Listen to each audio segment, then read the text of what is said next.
Chaos in the heart of London today. Panicked crowds in the packed streets outside the Palace of Westminster. You! Away! Tonight, the attack being treated as a terrorist incident that instantly paralyzed Britain's parliament. People fleeing as gunshots ring out. Police shouting at pedestrians to run. No, move yourself, go! Authorities quickly arrived at the scene, locking down Parliament. This House is now suspended, but please wait here.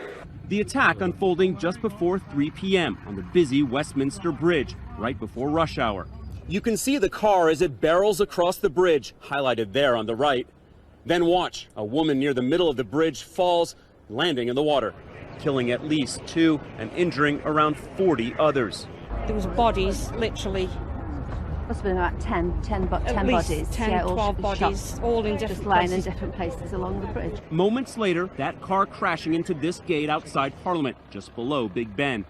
The car smoking, its hood smashed, the driver's side door open as crowds begin to form. I see that one car smashed to the wall and just people started running all over. Authorities say the suspect then exits the car to continue the deadly rampage. Inside Parliament's grounds, stabbing and killing a police officer who is standing guard. One witness watching from a window. We saw a thick-set man in black clothes and had something in his hand. It looked like a stick. And we could see the man moving his arm in a way that suggested he was either stabbing or striking the policeman. Police fire, taking the suspect down. These images in the immediate aftermath show one officer seeming to point his gun at the alleged suspect. What appears to be a knife under the officer's right foot.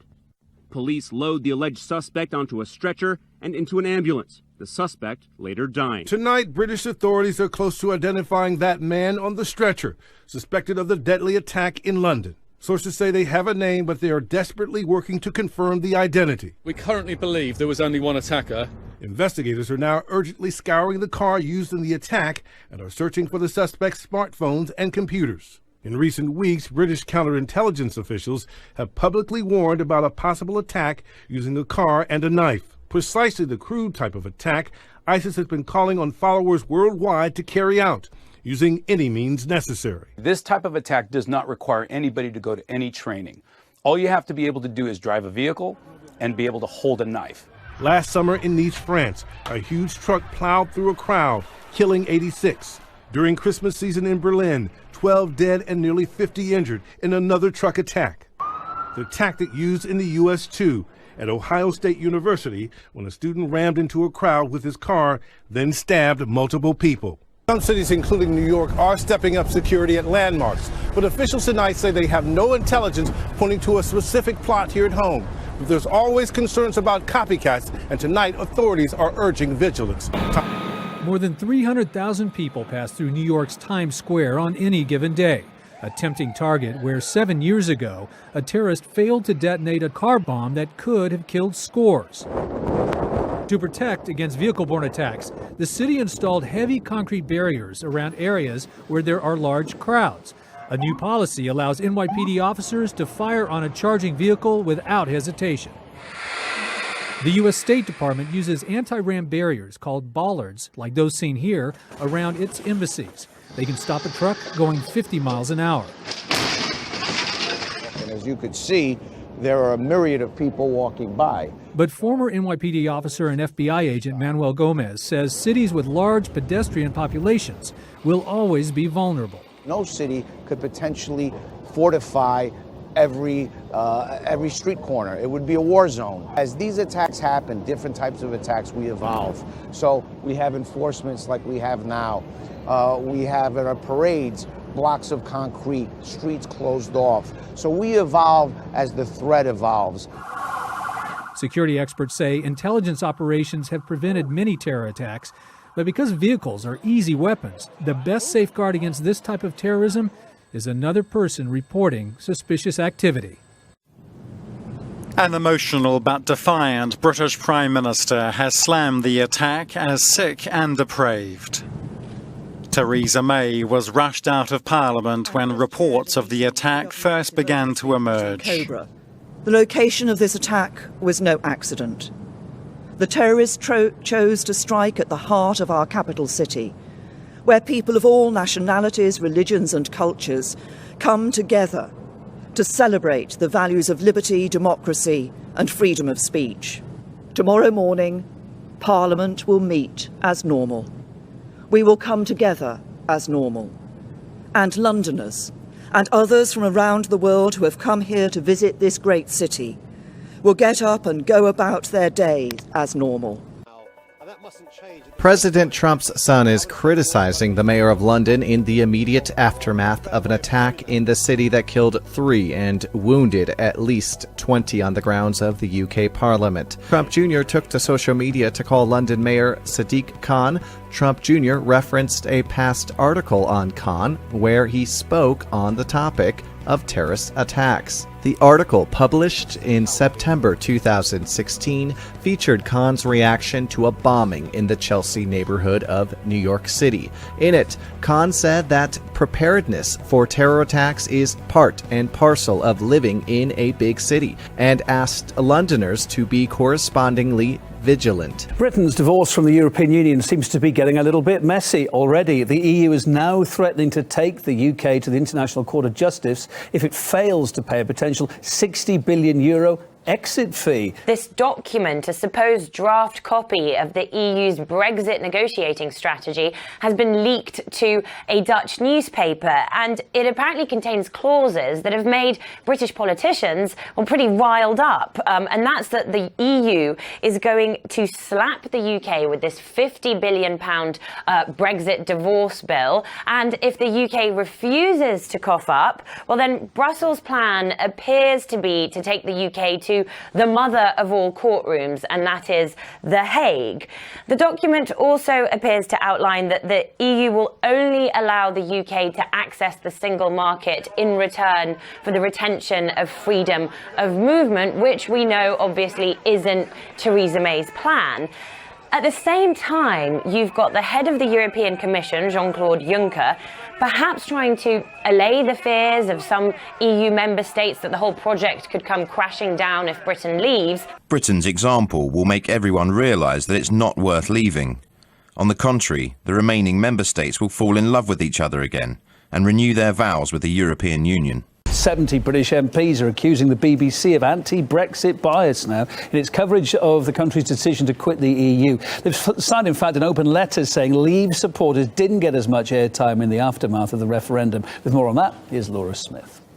It's a culmination, essentially, of months of ramblings in the Tory party about the BBC being anti-Brexit. And the thrust of this letter is that the BBC is inherently biased against Brexit and that it's been ignoring the facts in order to put that view across. The letter said that the corporation was too focused on regretful Leave voters, so people who had voted Leave but then immediately changed their minds and wished that they hadn't, even though actually the polls show that there had been no significant shift towards Remain in the months since the referendum. It also carried quite a stark warning. It said that if politicians and the public don't view the BBC as impartial, then its future will be in doubt. Germany plans to deport 2 German-born nationals who have been arrested on suspicion of planning a terror attack. It will be the first time German-born terror suspects are deported from the country. One of the suspects is also a Nigerian citizen, while the other is also an Algerian citizen. They were arrested in February after a gun and an ISIS flag were found at their homes. They haven't been charged with anything, but Deutsche Welle says they had been under surveillance for allegedly supporting ISIS. The Independent says prosecutors concluded the 2 had talked about unspecific plans to carry out an attack. The 2 suspects had appealed their deportations, but the Federal Administrative Court rejected them on March 21st. Lower Saxony's Interior Minister Boris Pistorius said after the ruling, quote, they will face the full force of the law regardless of whether they were born here or not. Twitter suspends hundreds of thousands of accounts over violent extremism. The social media company on March 21st released information regarding account suspensions and removal requests. Twitter says it has shut down more than 500,000 accounts since August 2015. The company's latest transparency report indicates that in the last 6 months of 2016, Twitter shut down over 376,000 accounts for promoting terrorism. Twitter noted that nearly 3/4 of the suspensions were caught by the company's own tools. Removal requests for the suspensions came from 46 countries. The most removal requests came from Turkey and France. We are now awaiting Secretary of State Rex Tillerson, who has branded North Korea as an imminent threat. Well, he's going to be addressing another foreign danger. He's set to hold a major summit on the battle against the radical Islamic terrorists of ISIS. That meeting, with diplomats from nearly 70 countries, will be held on ISIS strategy. In Iraq and Syria, our partners on the ground have liberated 50,000 square kilometers of territory from ISIS, freeing nearly 2.5 million people in cities, villages, and towns. Most importantly, the liberation of all of this territory has held.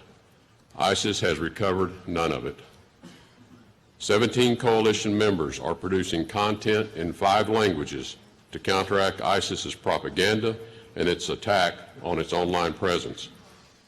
These efforts have yielded a 75% reduction of ISIS content on the internet in 1 year, and the takedown of 475,000 ISIS-linked Twitter accounts. In Iraq, more than 1.5 million Iraqis have now returned to their homes in areas that had been under control of ISIS. The displacement flow outward has been reversed, and this is a trend we must ensure continues. ISIS on the ground in Syria and Iraq is on the way to defeat. Mosul will fall this spring, most likely. Raqqa, late spring, early summer. And then it'll be a cleanup job. Eric, what concerns me at this point is what comes after. I call it the crisis after ISIS. And there are so many rival factions. Some of them already fighting each other even while this struggle against ISIS goes on. There's so many contentious priorities from different players that the fall of the ISIS caliphate does not automatically bring peace. It means different people are fighting for different things. So the Middle East is going to continue to be turbulent. Iraqi security forces are looking to make their final push to end ISIS's grip on power in northern Iraq. Mosul is now surrounded by allied forces. It limits the options of ISIS, and we do know that ISIS is being very bloody in its retreat, and anything it does, it tries to leave booby traps and other things, primarily aimed at really causing damage to civilians, not military folks. More than 750 civilians are estimated to have been killed in the western half of Mosul since the front lines of the fight against the terror group moved there nearly a month ago. A victory by Baghdad could be a major setback for extremists. Taking down the physical caliphate that was allegedly blessed by God, destroying that, I think, is going to be a major blow to ISIS's ideological claim on Muslims around the world. There are concerns among experts that once the Islamic State is pushed out of Iraq, they won't disband, but rather head to other terror hotspots. There will be some who escape, and they'll probably escape in the first instance over the border into Syria. Even if they realize that Raqqa is next in our crosshairs, some will try to go to Libya, perhaps some to Yemen. Any place there is some kind of a broader jihad, so to speak, going on, and where there is chaos. Oil terminals are Libya's new front line. Here, rival forces have engaged in fierce battles. And for now, fighters loyal to Libya's Brigadier General Khalifa Haftar have the upper hand.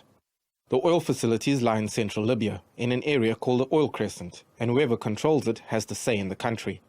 The Libyan armed forces made great advances and secured the Oil Crescent. Thank God the army is in control and the enemy has been pushed back. Haftar leads the so-called Libyan National Army based in the eastern city of Tobruk. Earlier this month, a rival group known as the Benghazi Defense Brigades had temporarily seized the ports and handed them over to the UN-recognized government, GNA, in Tripoli. Libya is an OPEC member, and before the uprising in 2011 that ousted Muammar Gaddafi, the country was producing more than 1.6 million barrels a day. The LNA says it has consolidated its positions and the oil terminals are operating normally. Our current location is under complete control. Also, enemy forces are as far away as search. Thankfully, we regained the oil coast. Years after Gaddafi's death, international powers have failed to piece Libya back together. And as the warring sides are unlikely to back down, oil may now ignite the conflict even more.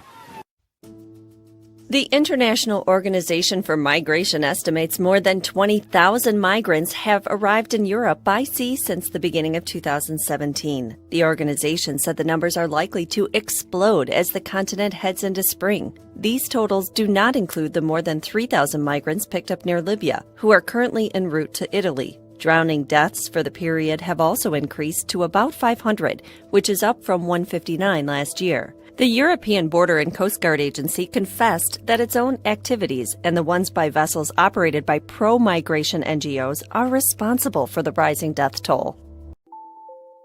The United Nations has marked the International Day for the Elimination of Racial Discrimination by telling governments around the world that regulating hate speech is needed to stand up for someone's rights. The UN High Commissioner for Human Rights said governments around the world have a legal obligation to stop hate speech and hate crimes. He also said UN member states do not have any excuse to allow racism and xenophobia to fester. The group also released a press release emphasizing an end to racial profiling and incitement to hatred, including as it relates to people's feelings toward migration. Thousands of Israeli army reservists were called down to the Gaza Strip this week, but it wasn't to fight. Instead, the soldiers took part in the military's largest planned exercise of 2017, and it was totally a surprise. The drill began on Sunday to simulate a war in Gaza, including a ground invasion into the coastal enclave. 4 reserve brigades and 2 infantry and 2 armored brigades took part in the simulation, making up a total of 2,000 soldiers. The chief of the IDF, Gadi Eisenkot, says the massive exercise is necessary to truly assess how ready the army is to take on a war in Gaza. That way, Eisenkot says the army will be able to make the next operation as, quote, short as possible. In the meantime, Israel is drawing contingency plans to protect Israelis living near borders with the Gaza Strip and Lebanon. The military is planning to evacuate over 250,000 citizens from such areas should Hamas and Hezbollah plan to carry out an attack. Such a massive evacuation is unheard of and has never taken place in the history of Israel. But the evacuation plan, codenamed as Safe Distance, is all part of a bigger plan being coordinated between the army and Israeli municipalities. Evacuees would be housed in existing infrastructure, including kibbutz guest houses, schools, and hotels, and the plan would cover up to 250,000 people. Smaller groups would stay behind in the evacuated areas to ensure that the community infrastructure is maintained and that they will be able to function the day after the fighting. The last time that tens of thousands of Israelis left their homes was in 2014 during the 50-day conflict between Israel and the Gaza Strip. Israel is preparing in case there is a new round of warfare that breaks out, especially given that both the Iranian-backed terror group Hezbollah and the Hamas rulers of the Gaza Strip vowed to destroy the state of Israel. Both groups have warned that a new conflict would be worse than wars from the past. Israel claims that Hezbollah and Hamas have already rebuilt larger arsenals that are capable of hitting the entirety of the Jewish nation. A growing number of police departments have specially trained officers and mental health professionals whose job is to respond to calls that involve people who are mentally ill or distressed. But still, those officers are in short supply. John Blackstone shows us how the largest state police agency in the nation, the California Highway Patrol, is responding to the problem. Encounters between the mentally ill and police too often end with gunshots. An analysis shows 1 in 4 fatal police shootings involve someone who is mentally ill. Stay away from me! Now, the California Highway Patrol is using interactive technology to train officers to better deal with the mentally ill. You're going to go with your dad to the doctor. Trainers manipulate the scenario depending on how the officer reacts. She jumped on the bus. In one situation, a woman threatening to kill herself occupies a school bus. I can't get off the bus because something bad is going to happen to me. Okay, ma'am, I do not want you to kill yourself. I'm here to help you. Even experienced officers say the virtual situations present a challenge. You don't know what you're going to go through because the scenarios can change on most of them. So it's as real as it's going to get. There was a time mental health wasn't as significant a job for. Yeah, for a while, mental health was not something that we talked about in law enforcement. CHP Assistant Chief Omar Watson. We're not clinicians. We're not training our officers to be clinicians. We're just enabling them to understand that they've got to take a step back, look at the different signs that they may see, and differentiate between whether or not somebody may be under the influence of alcohol or drugs, or if they're a mental health consumer. But the virtual encounters show the unpredictability officers face. Sir, what's your name? What do you guys What's want? your name? You guys want to bother me? My name's Officer Nagy. Me some more? Hey, put the knife. You guys give me Put some down the knife knife. so I can do what I need Put down to that do. knife. Come on. Drop the weapon. Drop that weapon. Drop the weapon. The stakes are high, something cadets at the Highway Patrol Academy are reminded of in a weekly ceremony for officers killed in the line of duty. Making the right decision can save lives on both sides.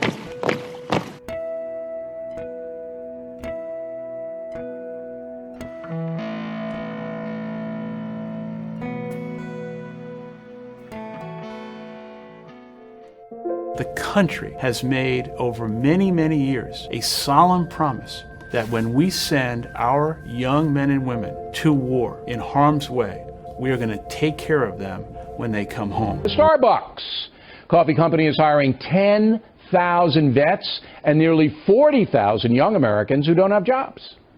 They are ahead of schedule for the hires and encourage vets and youngins to apply. Al Littman and his wife are getting results in their community. 35 large cartons of bread and pastry. Every Saturday, the couple stops by the local Publix to pick up unused bread. Then they hop in the car and drive more than 20 minutes to Union County to donate the food to a local pantry. Al and his wife always stop somewhere to eat after their volunteer work. This past Saturday, they came here to Waxhaw and ate at Stack's. But this time, they never had to open their pocketbook to pay for their meal. We had our breakfast, and the waitress came and said our bill was taken care of. The mystery diner wanted to stay anonymous. Their act of kindness all stemmed from this hat Al was wearing. The person said that they paid for your meal because you're a veteran. The Littmans left the restaurant thankful, but never had an opportunity to express their gratitude until now. By sharing their story, they hope will get results for them and be able to introduce them to the Good Samaritan. Thank you very much. You made our day. We cannot believe that there's such nice people around. It was just such a wonderful feeling that we had that someone did that for us. And we both walked out of that restaurant and said, the next time we go out, we've got to do the same thing. We've got to pay it forward.